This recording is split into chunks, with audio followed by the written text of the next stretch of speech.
Welcome to GTM Confessions, where we share what it takes to be a go-to-market professional today because it is freaking hard and it's far from the glamorous picture that social media often paints. Consider this show your weekly go-to-market therapy session. I'm your host, Stephanie Cox. I have more than 20 years of experience and I've done almost everything go-to-market related in my career. In this episode, I chat with Jillian, Senior Content Marketing Manager at UserEvidence, about what she's learned from a career in and out of tech, the value of original research, how content marketers should define success, and so much more. Welcome to the show. I'm so excited to have you on today. I'm so excited to be here, Stephanie. This feels like kind of full circle-ish. It does. For those of you who don't know, Jillian and I worked together and actually launched a podcast together 6 years ago, 2018. Yes, that's is insane. That is crazy. I can't believe that. Yeah. I know. It feels like yesterday, but also today. Well, Stephanie, it was crazy that you reached out to me to do this podcast at the time because I'd been thinking about you so much and I'd been meaning to reach out because lately I just feel like I've been really hitting my stride in my career and really happy with where I'm at and thinking so much back to just the foundations of my career. And Stephanie was my first boss in the real post-grad world.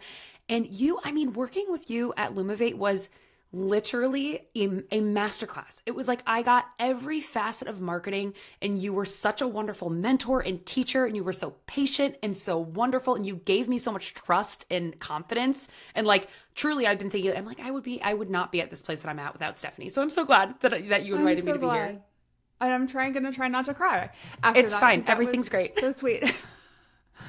So, as you kind of just said, you started working in tech. And really, maybe let's start there. Why tech? Why did you decide to get started in that Stephanie, industry? I'm a Nepo baby, like everyone. My dad, I don't know how many listeners are in the Indianapolis area, but my dad worked at Primo, which was one of kind of the big during the early aughts tech boom, startup boom in Indy. Primo was one of those big companies that made it and got acquired and had a wonderful exit and all the things. So my dad was one of I think he was actually full circle moment. He was, I think, the 9th employee at Primo and I was the 9th employee at Lumavate.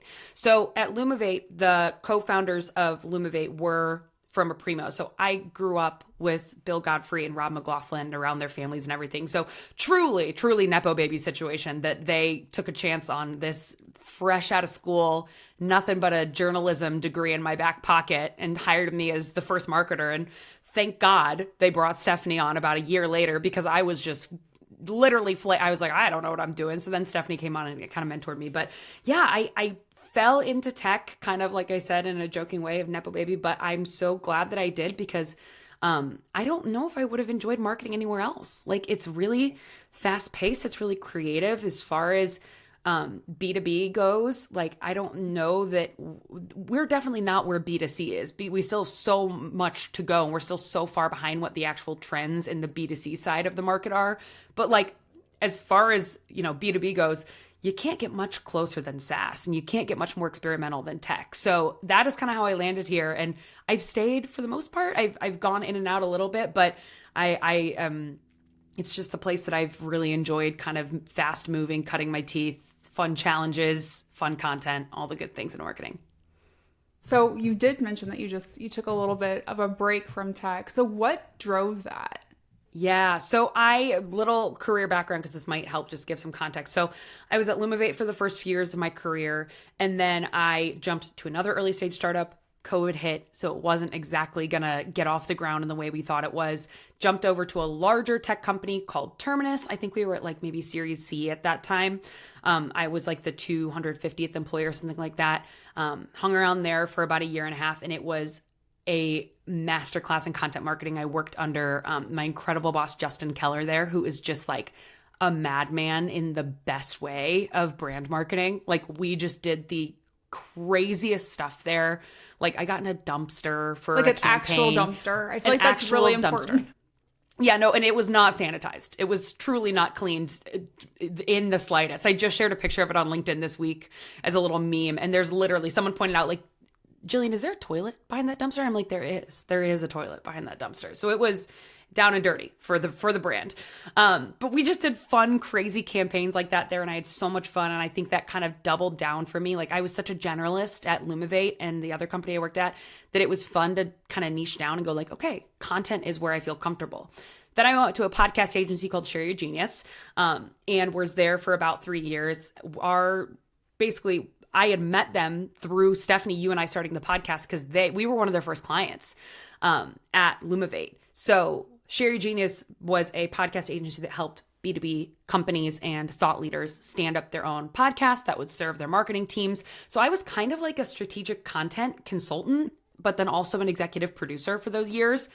It was like some of the most fun work of my career. I loved it so much. I helped stand up about, I would say probably 50 podcasts in the B2B space throughout those years.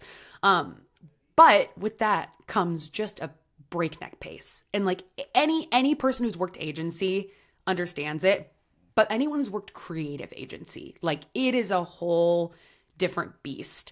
And so I was there for about 2 years, really, really enjoyed it.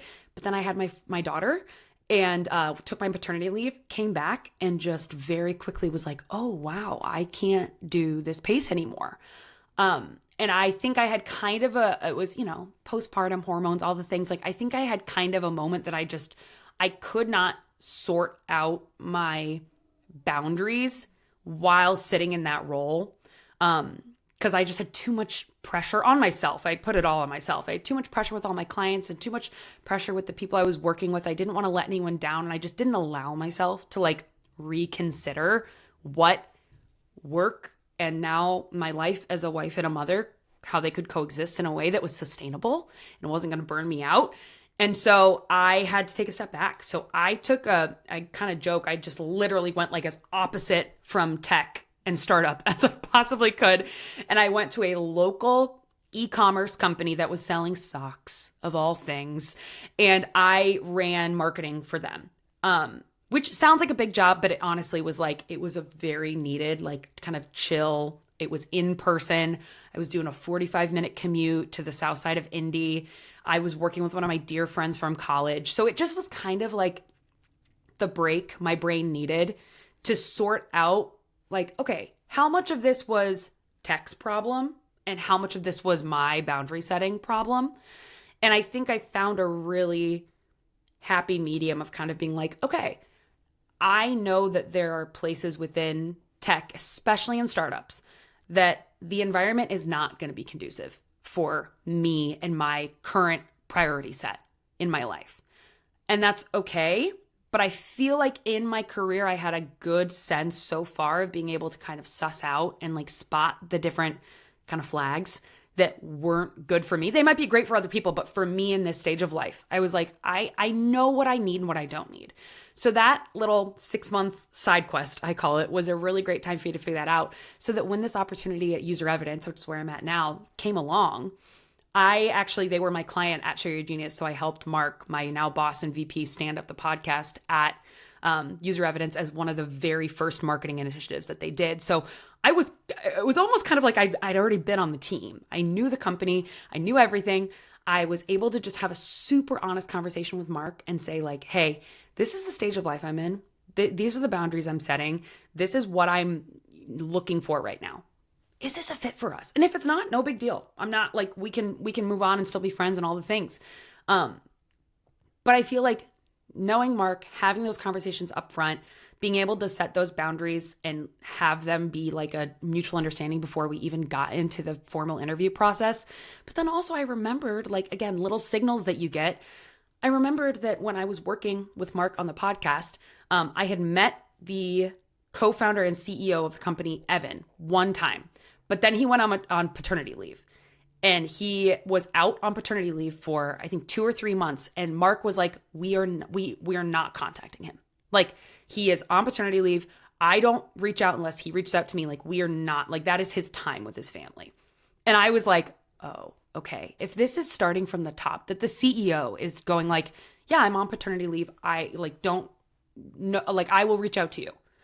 And then seeing a VP like Mark respect that at a Series A startup that they're in hypergrowth mode, and that's still a boundary that was able to be kept. Like, for me at this time in my life, where like my husband and I are hoping to continue to grow our family over the next few years, that was like such a, okay, I think this is somewhere that I can come and continue to like do work that I really, really love, but know that I have that psychological safety of like, yeah, I can continue to prioritize and grow my family while I'm doing really, really great work.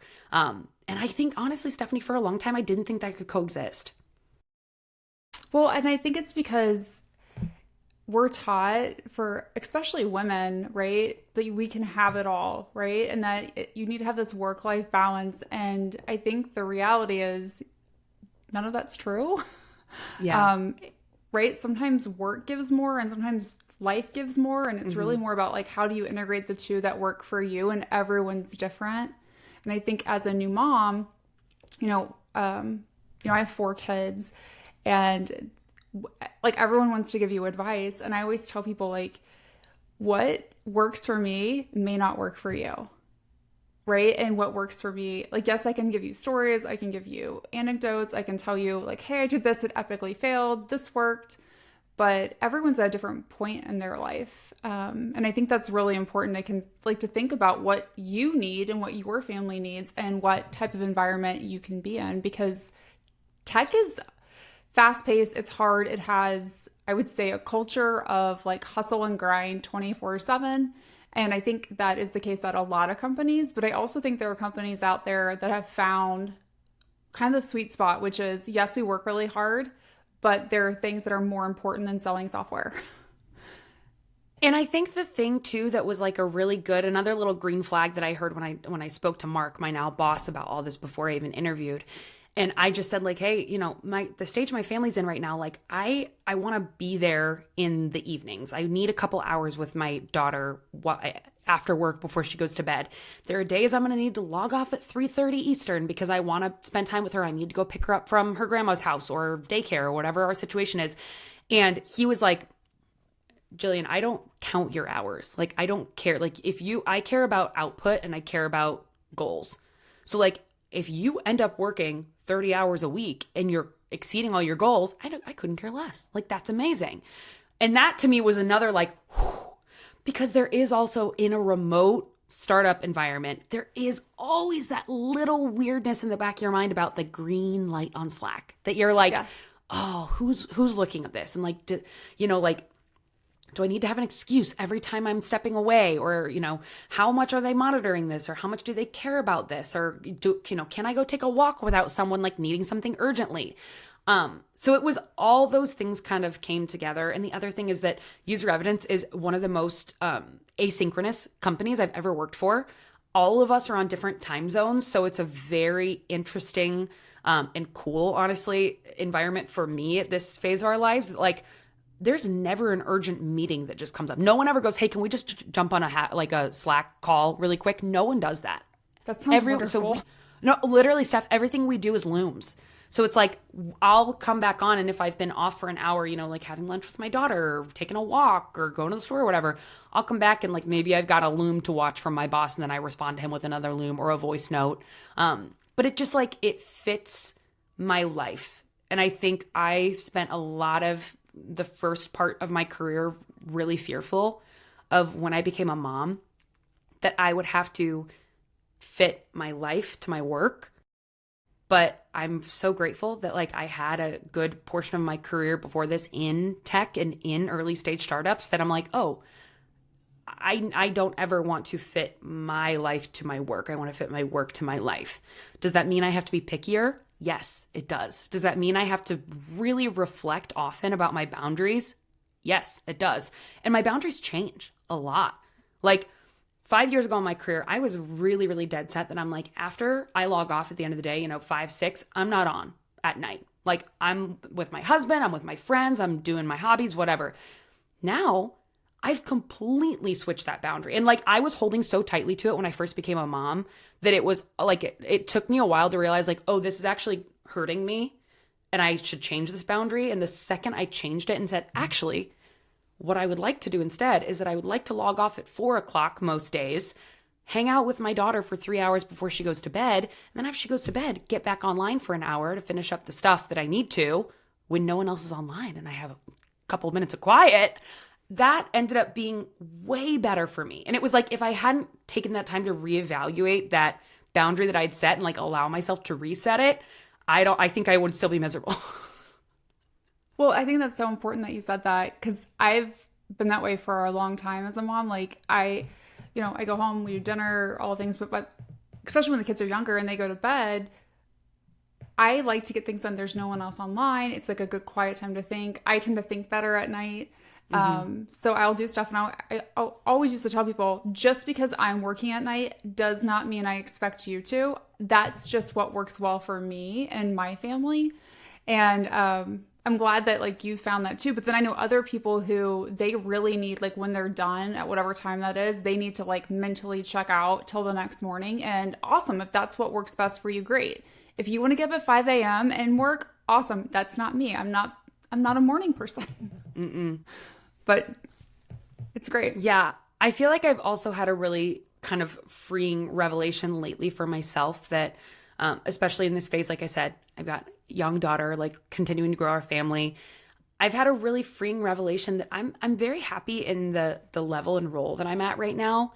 And I've spent a lot of my career comparing myself to like my boss or the CEO, or always like trying to go like, okay, how, if they're working these hours, then I should be working these hours because I want to prove that I'm worthy of that and I can get to that someday.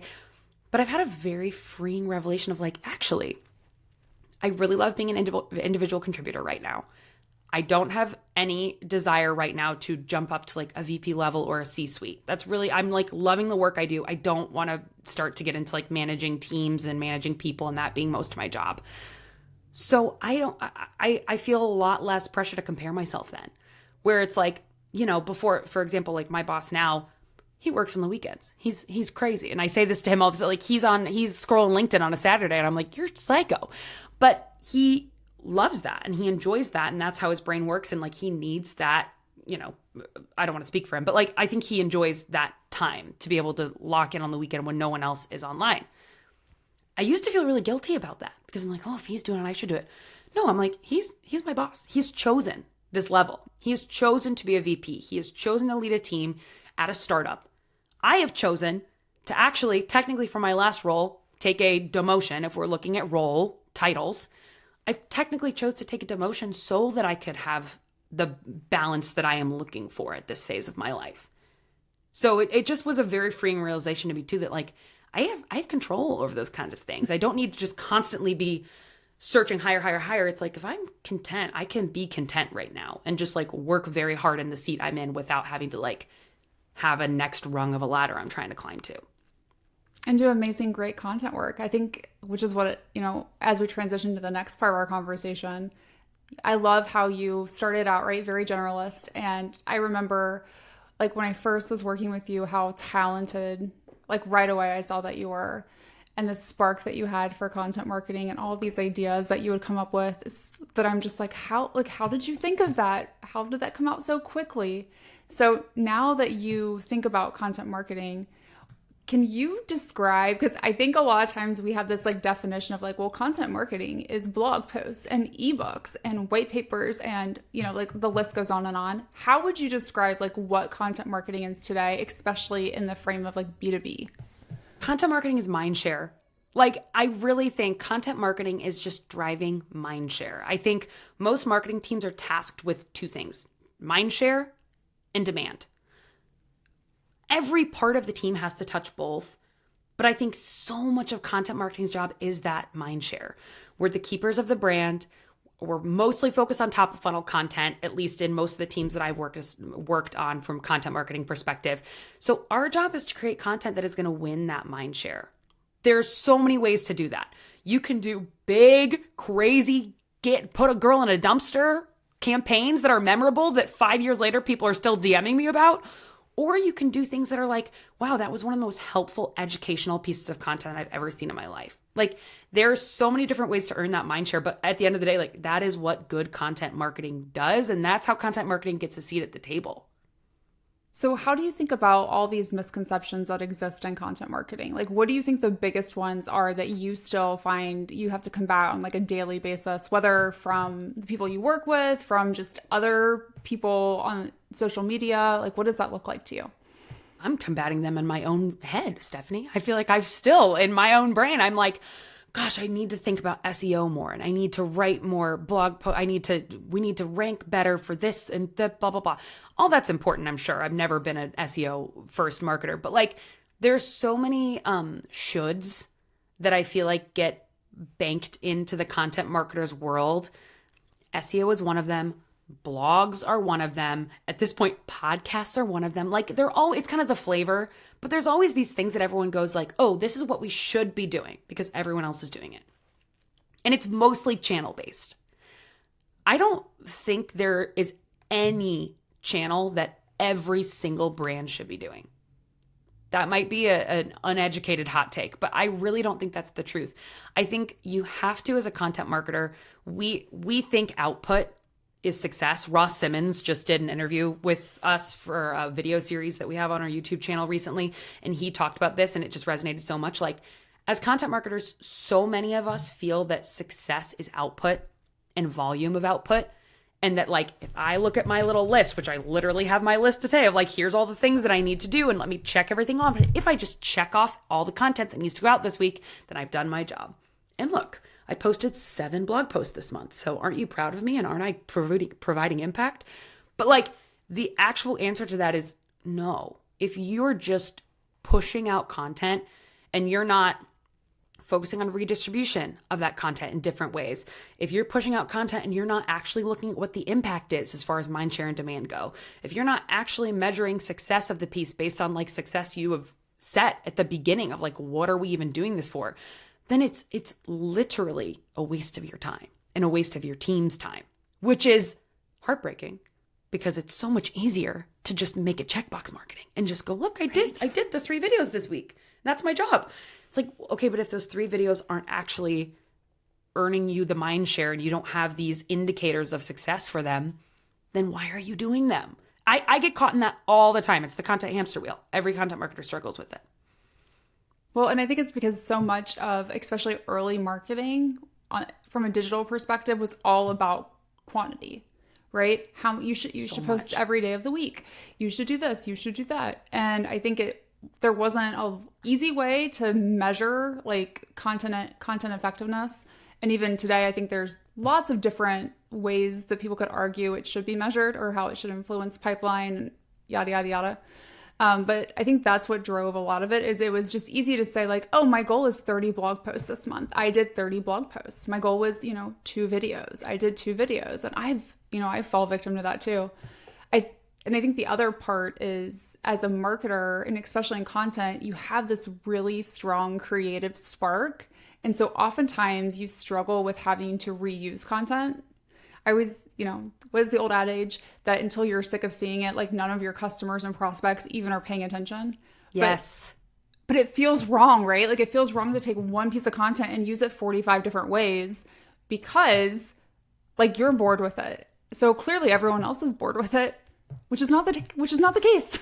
That is like the truest thing ever. And it is so hard because you're right. I think content marketers, so many of us have that creative streak that we're like on to the next big idea, brainstorming the next thing, so excited to try this thing and experiment and blah, blah, blah, that it's like we get bored of the thing. But like, especially with, the algorithm on LinkedIn and email just being such a mess of a channel right now, like distribution is messier than ever. But to me, there's also a bigger opportunity than ever to try to get in front of new audiences and the right audiences at the right times. That means you're going to be distributing the same content to a bunch of different audiences in different ways over and over and over and over and over again. Like I think more so now than it's ever been in content marketing because the channels are just endless.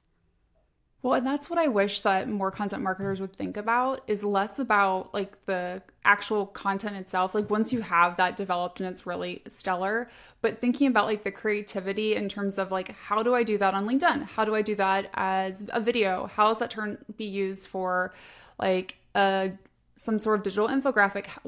What happens on TikTok with that? Assuming TikTok still exists, which is a whole separate conversation. Who knows? But like all of those things, right? I think there's creativity to take something that exists and iterate on it based on the distribution channel versus like the actual content itself, which I think is where we've tended as content marketers to initially get started, is we want to like obsess about the creativity around the big idea.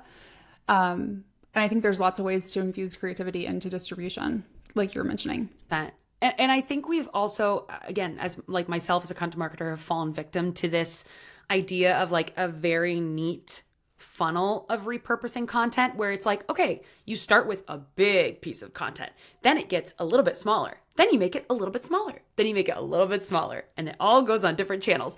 But like, to me, that's the tired way of doing distribution, because I think number one, it's pretty lazy, and number two, like that's just, it is repetitive in a way that it's like, it's not compelling. The way that repurposing, I think, actually is going to be the game changer for content marketers in the year 2025 is that if you start with, like, for example, we are going all in on original research right now because it just, like, frankly, I think content marketing programs should not be creating content unless it starts with original data that they're capturing, because otherwise it's not going to be compelling. Like, no one really cares about thought leadership or like POV things if you don't have data to back them up. So for us, it's like, instead of thinking it as like, okay, we have this big research report called the evidence gap. Instead of going, okay, I'm going to turn that into 4 blog posts and then 2 Instagram posts and then 1 blah, blah.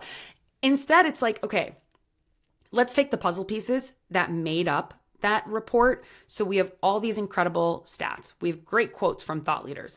We have little pieces of like kind of thought leadership that came from us compiling the story and putting it all together. Then using those pieces to create new pieces of content. We used our evidence gap report. We actually took the research from that and then kind of put some other thought leadership content and tactical guide content on top of that and turned, I would say it was still, I would consider it repurposed. We repurposed it into a guide that was even longer than the original research report. So it's not even like a down a funnel, make it smaller and smaller, bite-sized. That's not repurposing. Repurposing is taking the original content and the original research pieces that you have of those content and repurposing it and using it to create new things, no matter what the length or channel they are on. Can you define what you mean by original research? Because I think it's something a lot of people talk about, but not a lot of people do. So let's just like level set for everyone. Absolutely. So basically, original research is simply you have gone out and you have sent a survey out to a reputable amount of people, or you've interviewed people, and you have gotten original insights that you are going to use to craft a report or craft a piece of content. Think of it almost as like a piece that's built entirely on subject matter expertise, but like the subject matter experts it's a much wider pool because you're sending out a survey or you're going, and doing key interviews. So like, for example, the evidence gap report that I just shared about, we interviewed 619 buyers, sellers, and marketers, and basically had a hypothesis going in of like, hey, we feel like all of you guys are on different pages, but no one's acknowledging that. So we asked them all the same questions. Shocker, hypothesis was true. And so that was the thesis of the report, was that there's this big evidence gap between these 3 huge stakeholders in any buying decision-making process. We're working on a customer marketing tech landscape report this quarter. So different, a little bit different, twofold kind of original data going into this. Number one is we sent out a survey through a third-party partner so that it was unbiased to about 250 customer marketers in the B2B space, and surveyed them on all of the tech that they use in their customer marketing tech stack. And we got ROI data, we got time to ROI data, all of the experience they have with like customer support at the company and how they've enjoyed their experience and if it was a quick onboarding. And so we have all this original data now for each of these vendors in the space. We're creating a landscape. But then we also interviewed I think 11 people in the customer marketing space and just interviewed them top to bottom about like, what is your buying experience like in the customer marketing tech space? What's your tech stack comprised of? Who are you going to internally that you have to get buy-in for from this? Are you holding the budget or is someone else holding the budget? So we have these kind of like two sets of data now that it's like we have the ROI data and the experiential data from each vendor for this report, this landscape. But then we also have a lot of like state of buying data and examples of tech stacks. So those are two kind of slightly different examples. Another one that I didn't mention here is that a lot of people will do ROI studies, which I still consider original research because you're going out, instead of surveying a certain persona, you're surveying your customers and you're getting ROI data and testimonials that you can then put in a larger aggregate study, which is usually more compelling than just like one banner case study because, you can kind of, as marketers, we can all kind of like nod that like, yeah, we've kind of overblown an ROI stat from a stellar customer before and then just pasted it all over everything. Right? Well, I mean, you gotta love case studies, which is a whole separate conversation. Whole separate convo. Yeah. Whoa.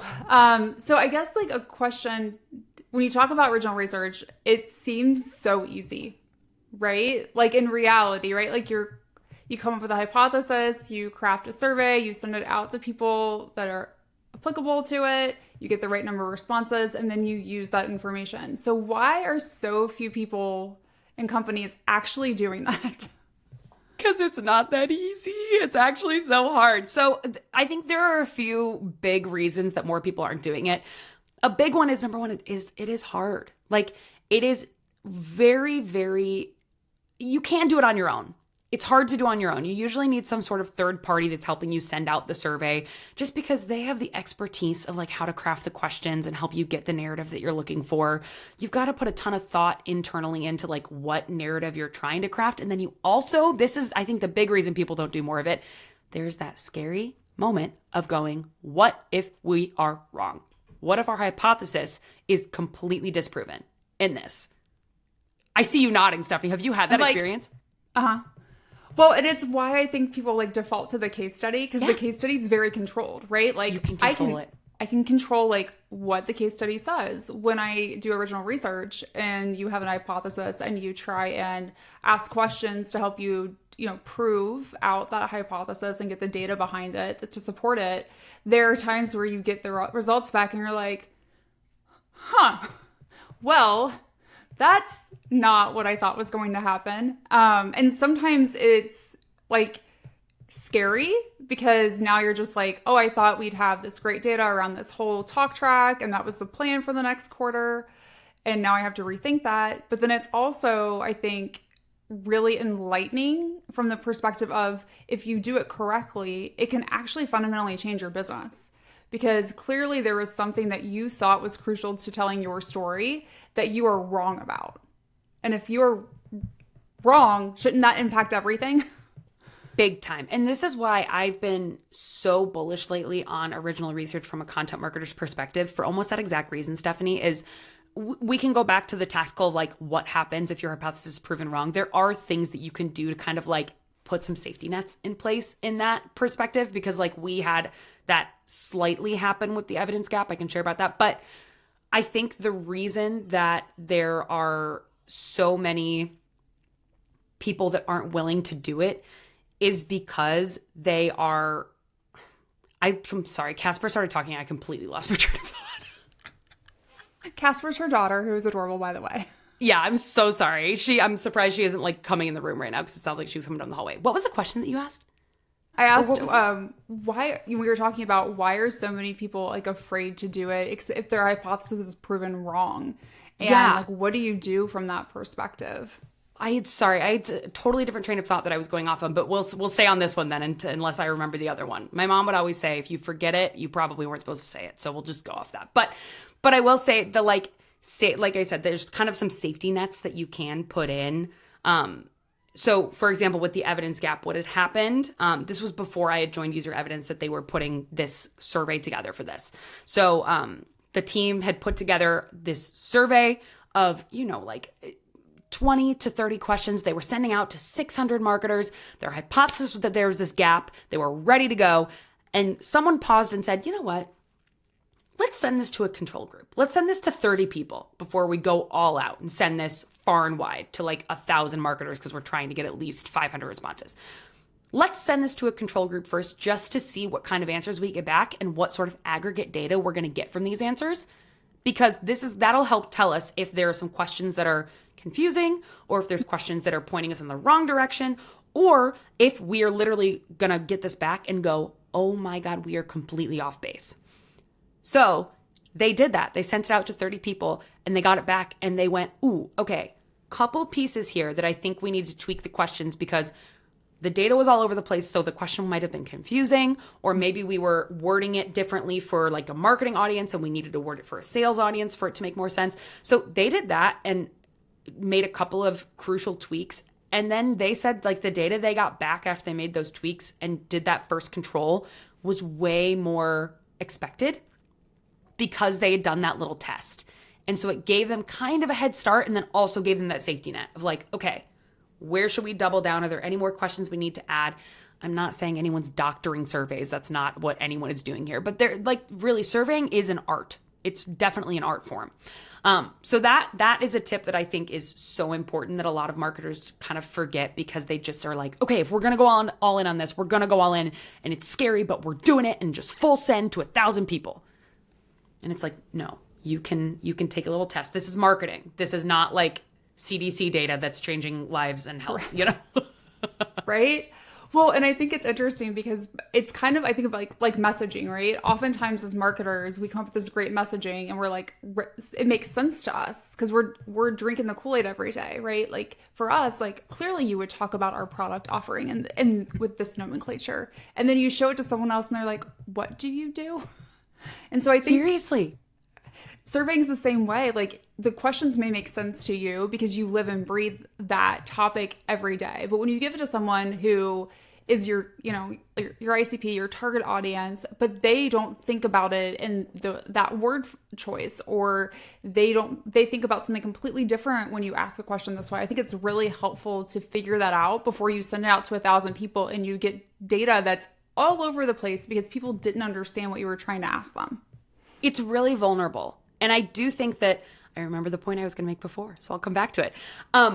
I think a content marketer, the woe of our role is that we don't have a seat at the table a lot of the time because we don't know how to prove impact most of the time. It's really hard to prove impact when top of the company, the C-suite, really cares about revenue.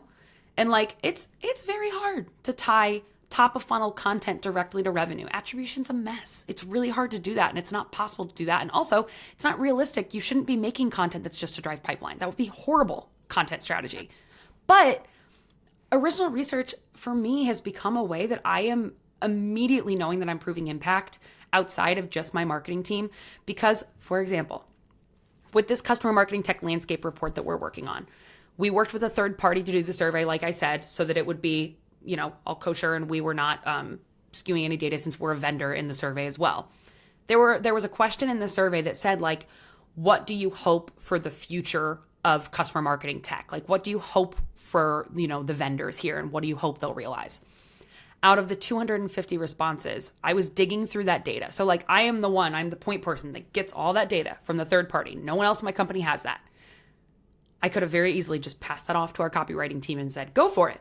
But I'm like, this is my responsibility to understand what the responses are here and what we got from our ICP. Literally 250 of our ICP just gave us free information. I went through that data and I found that most of the responses, the aggregate of those responses to that question was like, oh, well, I hope vendors realize that the customer marketing role is changing a lot and we want them to change with us. So then I kind of dug in more and I'm like, okay, well, what do they mean by that? And I was able to work with my assistant, ChatGPT, to help me aggregate some of the sentiment of like, what do they mean by that? What are these responses? What do they tell us about what the future of customer marketer role is? And I put that all into a document and I made a little like primer on basically like the future of customer marketing according to 250 customer marketers. I pulled quotes that they had said from those testimonials. I pulled some of the survey data. It's a little 2-pager. I sent it off to our whole C-suite. I said, hey, this is important for us from a product roadmap perspective. This is important to us from a marketing and messaging and positioning perspective. This is important to us from us how we're talking to customer marketers in sales discussions. I think people kind of went like, oh, you're important. Like it was genuinely a moment that I could see a light bulb of like, oh, okay, you're more than just a content factory. Like you're actually taking time to understand our audience, which as content marketers, that's where we sit. We sit at the intersection of creating and understanding and knowing our audience, but then also getting feedback in a way that like, frankly, you just don't get face-to-face on a sales call, you know? So like as content marketers, it's our responsibility to be that voice of our ICP and our audience and echo that back to our C-suite so that it can inform all of those things. But like, if we don't do that, then we're not earning a seat at the table. We will just be a content factory. I don't want to just be a content factory. No, I don't. Hopefully no one does anymore. No. Right? So kind of tied to that, we talked a little bit before about like content effectiveness. How do you think about measuring whether or not what you're doing is working? Oh if we're not just checking the box and saying, yay, we hit publish this week. Yes. So something that I've been reminded of lately, thanks to our C-suite. So we're doing our quarterly, we do OKRs, and that's how we kind of measure success at the company. So we're working on quarterly OKRs right now for Q1 because we're on the weird Salesforce calendar. A lot of what I'm doing to work towards my OKR this quarter is experimental. We're working on distribution. So we're thinking, how can we utilize creator partnerships? How can we utilize influencers? How can we sponsor different newsletters and podcasts and, partner with media organizations? So all that's experimental. We've never done it before. And if you're a content marketer at an early stage company like this, most of what you are doing will be experimental because your company has not done it before. So I was kind of riding on the excuse of like, these are all experiments. So we'll just see what happens for a quarter and then we'll go from there. My C-suite was like, no, we need some numbers. And so I was like, I can't just throw random metrics out here. And I know they just care about revenue. So I can't just be like, we'll get a certain amount of sales qualified leads. But I was reminded by them that said, hey, we know that these are experiments, but I need leading and lagging indicators for each of these. So the way that I measure the success of any content initiative now, especially the experimental ones, is just making sure I understand like truly, what are those leading and lagging indicators? What are the things that are going to tell me in the moment? Like, hey, if I am creating a piece of content that is going to be a gated piece of content, obviously number of downloads is going to be, like a number of form fills will be a leading indicator of how many people are coming from it. But then does our inbound machine go up? Do we have people coming to us self-reporting that they heard about us from this piece of content? Like those are some of those lagging indicators that are harder to track. But like if we don't see, like if we see downloads, great. But then if our inbound doesn't start going up, if we don't start seeing some more, groundswell around people organically sharing that piece of content, if it was supposed to be a top of funnel brand piece, then like it wasn't successful. So I do think of especially the experiments being leading, lagging. The other thing, I'll pull this up so I don't botch it. But I subscribe to a lot of the content marketing and creative school of Kyle Lacey. So he obviously, Stephanie and I both know him, mutual friend. He was at, he was ET with you, right? We worked together at ET. Yeah. Exact Target. We actually launched the State of Marketing report together in 2014, which was the first original research that Exact Target did. Him, me, and Heike. Yes. Look at my full circle. Literally my dream team right there. Like, can we all get drinks sometime? That would be incredible. But basically, so Kyle in one of his recent newsletters shared this kind of format for like how he gut checks on if content marketing is being successful outside of just those like, are we driving pipeline? Because those asks will never stop coming, even though they drive us crazy. And we have to find a way to show that. But the things that he says are the content that you are creating should be pitchable, be valuable, be shareable, be actionable, and be impactful. So from top to bottom, be pitchable. Like, do journalists and writers and influencers want to cite your content? Are they sharing? Are you getting organic placements and things? Be valuable. Audiences should want to like willingly trade something, even if it's just an email in order to get your content. be shareable. People should want to share the content out without you having to like pay them or ask them to. And it should be people who are within your ICP and that you care about. Be actionable. Does your internal team use your content? Is it part of pitch decks? Is it part of their outreach sequence? Is it in nurture funnels? Like those are all things that should be actionable for your team. And then be impactful, which obviously this should like directly coordinate with pipeline and revenue. So I actually have a little file, like a little Notion page that has each of those categories. And I just call it our content marketing success file. And every time we achieve something that falls under one of those categories, I put it there. A lot of those things are screenshots because a lot of that is like someone shared it on LinkedIn. We got a DM from one of our salespeople. We got a DM from a prospect in a conversation the salesperson was talking about. So it's like, I kind of joke about this, but I'm actually serious. Like certain amount of content marketing success is in the screenshots. Like you have to take that anecdotal feedback and you have to be willing to count that. If you get one comment on one piece after 6 months, it's probably not a good indicator. But like, for example, in that swipe file, the evidence gap, our original research report, has a screenshot in every single one of those categories. Like it has been used and abused in the best way. And it has proven all of those things. It's actionable, it's impactful, it's shareable, it's all the things. So that to me is like, okay, at the end of the quarter, I can look back and go like, oh, wow.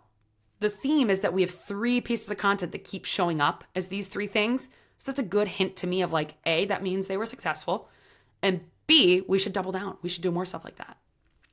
Well, and I think what's interesting is oftentimes when we think about reporting success, it is just the numbers. But I do think there's a lot of power in showing, especially if you think about like board deck slides or like if you're doing like monthly or quarterly marketing meeting presentations, having like the quantitative with the qualitative and having those screenshots and showing like, hey, you might not have seen this, but here's like 6 different posts on LinkedIn that were unsolicited from people that read this and thought it was helpful to share. Here's how the sales team has used it. Because that stuff, it's easy to see it and be like excited in the moment, but then forget about it later. And then you're showing numbers and they don't always tell the whole story, especially if you're trying to drive and tie it to like pipelines specifically. So I think having kind of that quantitative and qualitative of effectiveness is really important. Yes. And I also, Stephanie, I'd be remiss to not share this, that as a content marketer, like we can get so bogged down. I get bogged down with being like, well, am I measuring the right things? The first thing I did coming into this role, because it was my first time running a content program, was I obsessed for like 2 days over trying to build the dashboard. And then Devin Reed, who's one of our advisors, who's like content marketer extraordinaire, and I love him. He was like, stop doing that. He's like, just go grow your audience. That's literally a content marketer's job. So I literally have a note right here in front of my computer that just says, grow our audience. Because if I ever get too bogged down in the details, especially as a startup, especially as a Series A startup, that is my goal. That is my job. So if our audience is continuing to grow every quarter on the channels that we would like to prioritize, and those audiences are then funneling into owned audience and giving us their email and subscribing and being willing to get us in their inbox and become a customer, that's how I know that I'm providing impact and that things that we're doing are successful. Because a lot of content marketing is aggregate. It's not individual pieces. It's a lot of aggregate success or failure. Yeah, there is no way to have it all show up in a Salesforce dashboard like cleanly. No. Like the other people thing wanted to. The other thing, Stephanie, I'll just tell you because you'll nerd out about this with me. The other day, someone booked a demo with us, and then we have the little self-reported, like, where did you hear about us? Someone just put all caps everywhere. And I was like, that's the dream. That's the dream. I said, should I be done? Am I cool? Like, is this good? Are we good? Hopefully you took a screenshot of that and put that in your file. That is in the file. It's printed. It's wallpapered in my room. I was like, okay, we're doing something right. We're doing something right. Work doesn't stop, but we're doing something right. Yep. So would love to kind of ask you one final question. If we think about go-to-market, what is your biggest go-to-market confession? Biggest go-to-market confession? Probably that for so many years of my career and even today, sometimes I'm like, what the F do we mean by go-to-market? Like, I feel like it has become such a kind of buzzy term And like, I even noticed, this is very anecdotal and very small, but like in our YouTube shorts, you know, like the YouTube algorithm is so crazy for YouTube shorts. Anytime we put GTM in the title, views go up. I feel like it's this elusive thing that everyone's like, oh, I should care about go-to-market. And I'm part of a go-to-market team. But like, what does anyone actually mean by that? Well, I can tell you what I mean by it. I would love for you to tell me what you mean by it. Well, I think a lot of people assume it's sales strategy and sales owns go-to-market. Absolutely not. I think that's the number one, like, biggest issue with go-to-market in general and how people think about it. For me, go-to-market is sales, marketing, product, and CX. It's all 4 teams. And ideally, it's those 4 leaders coming together and setting a strategy together.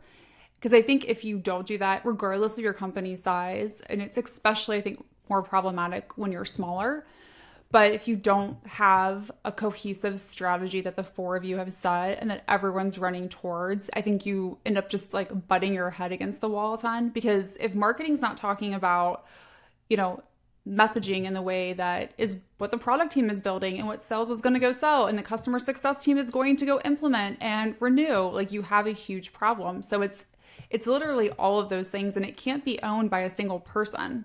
And I think the default oftentimes is give it to the VP of sales, the CRO. Yes. And that, I think, is a huge, huge problem, and it's not successful, and it ends up having a lot of infighting among those 4 teams because sales becomes like the most important perceived group. And in reality, like, the 4 of them can't exist, especially in B2B tech, without each other.